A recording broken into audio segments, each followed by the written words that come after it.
எனக்கு தைராய்டு வந்திருந்துச்சு. அதுக்கப்புறம் என் முடியெல்லாம் நிறையவே கொட்டி போச்சுங்க.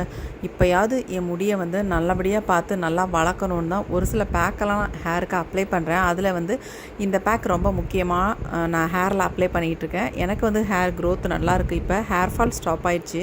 அதுக்கு என்ன நான் யூஸ் பண்ணேன்னா, ரோஸ்பெரியும் வெந்தயத்தையும் நைட்டு ஊற வச்சுட்டு அடுத்த நாள் காலையில் கொஞ்சம் செம்பருத்தி பூக்கள் இலை எல்லாமே சேர்த்து கொஞ்சம் ஆயில் சேர்த்து நல்லா அரைச்சிட்டு அப்படியே ஹேரில் அப்ளை பண்ணுறதை விட நீங்கள் அதை நல்லா ஒரு காட்டன் கிளாத்தில் போட்டு நல்லா பிழிஞ்சதுக்கு அப்புறமேட்டு உங்கள் ஹேரில் அப்ளை பண்ணிங்கன்னா ஹேரில் அப்ளை பண்ணுறதுக்கு அவ்வளோ ஸ்மூத்தாக இருக்கும். முடி நல்லா சாஃப்டாக ஸ்மூத்தாக ஹேர் ஃபால்லாம் சூப்பராக ஸ்டாப் ஆயிரும். கண்டிப்பாக ட்ரை பண்ணி பாருங்கள்.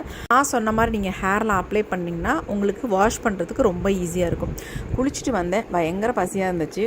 ஹோல் எக்கு 3 எக்கு எடுத்துக்கிட்டேன். ஆம்லேட் போட்டுட்டு கூடவே சப்ஜா சீடு 1 டம்ளர் நான் சாப்பிட்டுட்டேன். இப்போலாம் என்னுடைய ஹெல்த்தை நல்லா பார்த்துக்கணுன்னு எனக்கு ஆர்வம் வந்திருக்கு.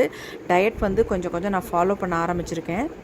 இப்போல்லாம் நான் இட்லிக்கோ தோசைக்கோ எதுக்கு அரைச்சாலும் இந்த மாதிரி தாங்க அரைக்கிறேன்.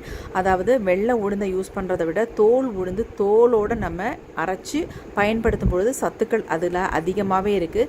நல்லாயிருக்கும். தோசையும் நல்லா சாஃப்டாகவும் இருக்கும். கண்டிப்பாக ட்ரை பண்ணி பாருங்கள். மதிய நேரத்தில் நம்ம வெளியில் உட்காந்தோம்னா கொஞ்சம் அனலாக தாங்க இருக்கும். நம்ம ஷீட்டு போட்டிருக்கிறதுனால அப்படி தான் இருக்கும். ஆனால் அதுக்கு நான் என்ன பண்ணுவேன் அப்படின்னா, அங்கே இருக்க செடிங்களுக்கெலாம் கொஞ்சம் தண்ணி அடித்து விட்ருவேன்.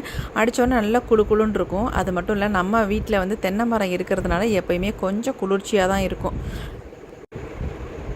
பாருங்கள் எப்படி தண்ணி அடித்தோன்னே நல்லா ஜில்லுன்னு இருக்குது. இப்போ அதே மாதிரி நம்ம வீட்டில் தென்னை மரத்தில் விழுற மட்டையெல்லாம் நான் என்றைக்குமே வேஸ்ட் பண்ண மாட்டேன். அதை எடுத்து இந்த மாதிரி ஈக்கியாக எடுத்து விளக்கமாறாக நான் நிறைய சீவி வச்சுக்கோங்க. நம்ம வீட்டில் விளக்கமாத்துக்கு பஞ்சமே இருக்காது.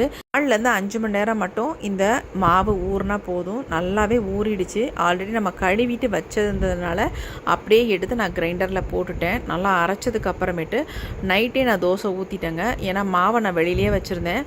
பாருங்கள் எவ்வளோ அருமையாக தோசை வந்திருக்கு அப்படின்னு. கொஞ்சம் கூட